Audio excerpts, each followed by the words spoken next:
Hello friends, welcome to trade to spend. Nifty के daily analysis के एक और वीडियो में आपका स्वागत है।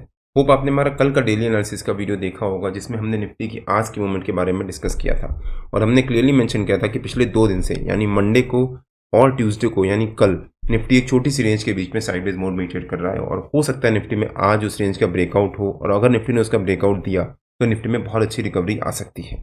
निफ्टी ने आज हमारे नो ट्रेडिंग जोन के बीच में ही एक गैप अप ओपनिंग दी और उसके बाद पहली 15 मिनट कैंडल के हाई के अराउंड रेंज बनाते हुए धीरे धीरे निफ्टी रिकवर करता रहा और हमारे नो ट्रेडिंग जोन के ऊपर के लेवल को जब निफ्टी ने यहाँ पर 10:30 बजे के आसपास ब्रेकआउट दिया, उसके बाद जैसी उम्मीद थी निफ्टी ने बहुत अच्छी रिकवरी दिखाई।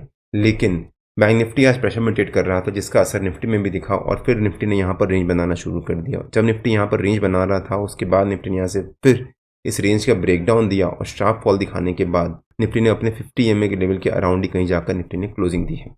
अगर निफ्टी को आज बैंक निफ्टी से सपोर्ट मिलता तो हो सकता है निफ्टी में आज यहाँ से बहुत अच्छी शार्प शॉर्ट कवरिंग आती, और इसके बारे में मैंने अपने प्रीमियम मेंबर्स को और फ्री टेलीग्राम चैनल में क्लियरली मेंशन किया था कि अगर निफ्टी से बैंक निफ्टी को सपोर्ट मिलता है तो गलती से भी निफ्टी में सेल साइड में मत रहिएगा, और अगर आपने कॉल सेल कर दिया है तो आपको वहाँ पर काफ़ी स्ट्रॉन्ग लॉस हो सकता है। और यहाँ पर 10:30 बजे के आसपास जब निफ्टी ने हमारे नो ट्रेडिंग जोन के ऊपर के लेवल का ब्रेकआउट दिया था, तब मैंने अपने प्रीमियम मेंबर्स को शेयर किया था कि मैं 25,200 का अगले हफ्ते की एक्सपायरी यानी 19 जून की एक्सपायरी का कॉल बाय कर रहा हूँ 196 रुपीज़ पे। और जब यहाँ पर हमारी बाइंग ट्रिगर हुई तब 196 रुपीज़ से वो 222 रुपीज़ तक गया और वहाँ पर हमारे को करीब 25 पॉइंट का बहुत अच्छा प्रॉफिट हुआ।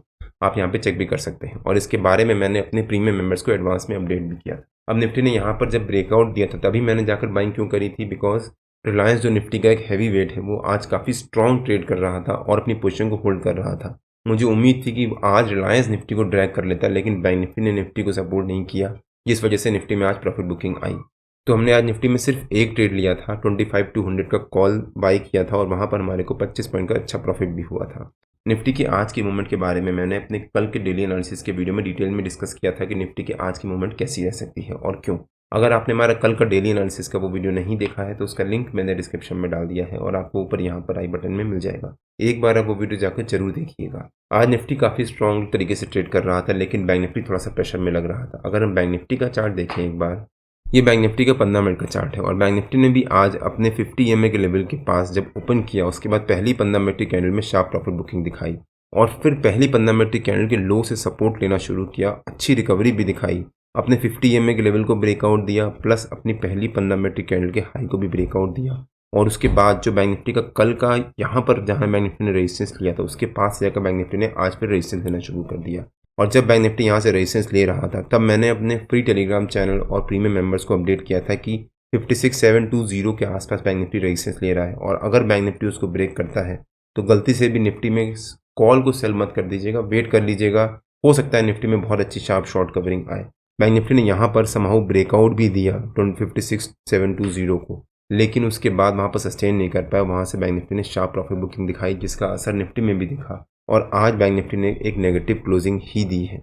बैंक निफ्टी ने जब यहाँ पर ब्रेकआउट दिया था तब हम यहाँ पर जंप करके पुट सेल कर सकते थे या फिर हम कॉल बाय कर सकते थे, लेकिन किस बेसिस पे कोई हमें कंफर्मेशन तो हुआ नहीं था। अगर अगली कैंडल यहाँ पर इस ब्रेकआउट कैंडल के हाई के पास या फिर उसकी क्लोजिंग के पास कहीं क्लोजिंग करती तो हम यहाँ पर पुट भी सेल करते और शायद कॉल भी बाय करते, लेकिन उसके बाद बैंक निफ्टी ने रेजिस्टेंस लिया और शार्प फॉल दिखाया। तो निफ्टी में हमने सिर्फ एक ट्रेड लिया था, 25,200 का कॉल बाय किया था अगले हफ्ते के एक्सपायरी का, वहाँ पर हमारे को अच्छा प्रॉफिट हुआ। और बैंक निफ्टी में हमने आज कोई ट्रेड नहीं लिया था। अब कल निफ्टी की वीकली एक्सपायरी भी है, तो कल का दिन निफ्टी के लिए काफ़ी इंपॉर्टेंट हो जाता है। अगर हम निफ्टी के 15 मिनट के चार्ट पे वापस आ जाते हैं और देखते हैं कि निफ्टी के कल के लेवल्स और मूवमेंट कैसी रह सकती है। ये निफ्टी का 15 मिनट का चार्ट है और पिछले 2 दिन से निफ्टी इसी रेंज के बीच में क्लोजिंग दे रहा है, मतलब 25,160 और 25,050 के बीच में ही क्लोजिंग दे रहा है, ना इस रेंज का ब्रेकआउट दे पा रहा है ना ब्रेकडाउन दे पा रहा है। तो निफ्टी ने जो आज ये रेंज रिकवरी दिखाई थी, उसके बाद निफ्टी ने यहाँ पर जो रेंज बनाई थी, इस रेंज का जो नीचे का लेवल है वो निफ्टी का हमारा कल का रेजिस्टेंस रह सकता है, मतलब 25,190 के आसपास।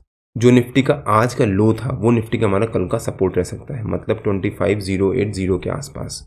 हो सकता है निफ्टी कल 25,190 as a resistance, 25,080 as a support, इसी रेंज के बीच में ट्रेड करे, तो ये हमारा नो ट्रेडिंग जोन बन जाता है। अब अगर निफ्टी कल इसी रेंज के बीच में फ्लैट ओपनिंग देता है, कल निफ्टी की वीकली एक्सपायरी भी है और पिछले 3 दिन से निफ्टी ऑलमोस्ट साइडवेज मोड में ही ट्रेड कर रहा है। कल निफ्टी ने ऑलमोस्ट सिर्फ एक +1 पॉइंट की रिकवरी दिखाने के बाद ऊपर क्लोज करे था। आज भी निफ्टी ने करीब 30-35 पॉइंट की रिकवरी दिखाने के बाद क्लोज किया है।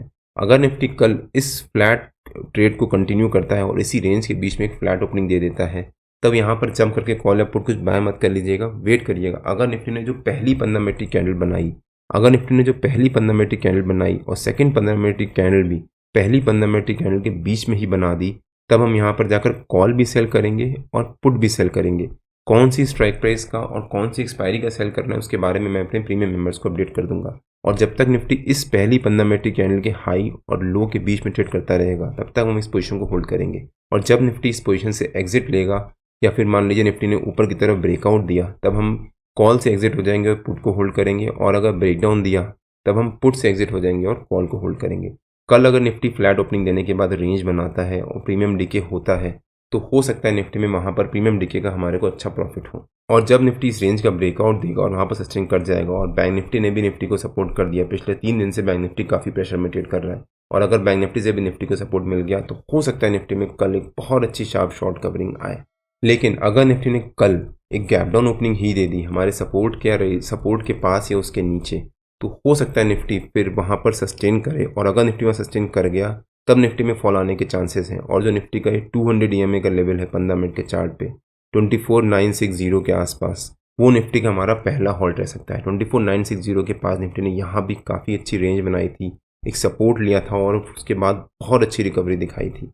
प्लस निफ्टी ने यहाँ पर एक गैप भी छोड़ा हुआ है, तो हो सकता है निफ्टी फिर इस गैप को भी फिल करे।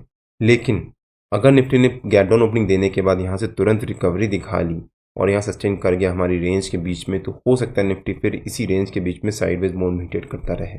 तो अगर निफ्टी ने गैप डाउन ओपनिंग देने के बाद रिकवरी दिखाई, तो हम यहाँ पर वेट करेंगे निफ्टी को रेंज बनाने का और उस रेंज का ब्रेकआउट या ब्रेकडाउन देने का। तब तक हम कुछ भी बाइंग या सेलिंग नहीं करेंगे। अगर निफ्टी ने कल हमारे रेजिस्टेंस के पास या उसके ऊपर गैप अप ओपनिंग दे दी, तब हम यहाँ पर वेट करेंगे आधा घंटा। और अगर निफ्टी वहाँ पर सस्टेन कर गया, प्लस बैंक निफ्टी से भी पॉजिटिव सपोर्ट मिला निफ्टी को, मतलब बैंक निफ्टी भी अगर कल पॉजिटिव रहा, तो हम यहाँ पर जाकर कॉल बाय करेंगे with this support as a stop loss. और हो सकता है फिर निफ्टी में बहुत अच्छी शार्प शॉर्ट कवरिंग आए। निफ्टी में अभी ऊपर की तरफ एक बड़ा मूव पेंडिंग है और पिछले 2-3 दिन से निफ्टी इसी रेंज के बीच में ट्रेड कर रहा है। तो अगर निफ्टी इस रेंज का ब्रेकआउट देगा, तो निफ्टी में एक बहुत अच्छी शार्प शॉर्ट कवरिंग आ सकती है, और इसके बारे में मैंने अपने पिछले वीकली एनालिसिस के वीडियो में कवर भी किया है। अगर आपने हमारा पिछला वीकली एनालिसिस का वो वीडियो नहीं देखा है, तो उसका भी लिंक मैंने डिस्क्रिप्शन में डाल दिया है और आपको ऊपर यहाँ पर आई बटन में मिल जाएगा। एक बार आप वो वीडियो जाकर जरूर देखिएगा। तो निफ्टी कल अगर एक गैप अप ओपनिंग देता है और वहाँ सस्टेन कर जाता है, तब हम यहाँ पर जाकर कॉल बाय करेंगे और हो सकता है फिर निफ्टी में बहुत अच्छी शार्प शॉर्ट कवरिंग आए। तो निफ्टी की कल की ओपनिंग पे काफ़ी कुछ डिपेंड करेगा कि हम कल किस तरह से ट्रेड लेते हैं। फ्लैट ओपनिंग देता है तो हम वहाँ पर जाकर कॉल और पुट दोनों सेल करेंगे। गैप डाउन ओपनिंग देता है और वहाँ पर सस्टेन कर जाता है, तब हम पुट बाय करेंगे या फिर कॉल सेल करेंगे।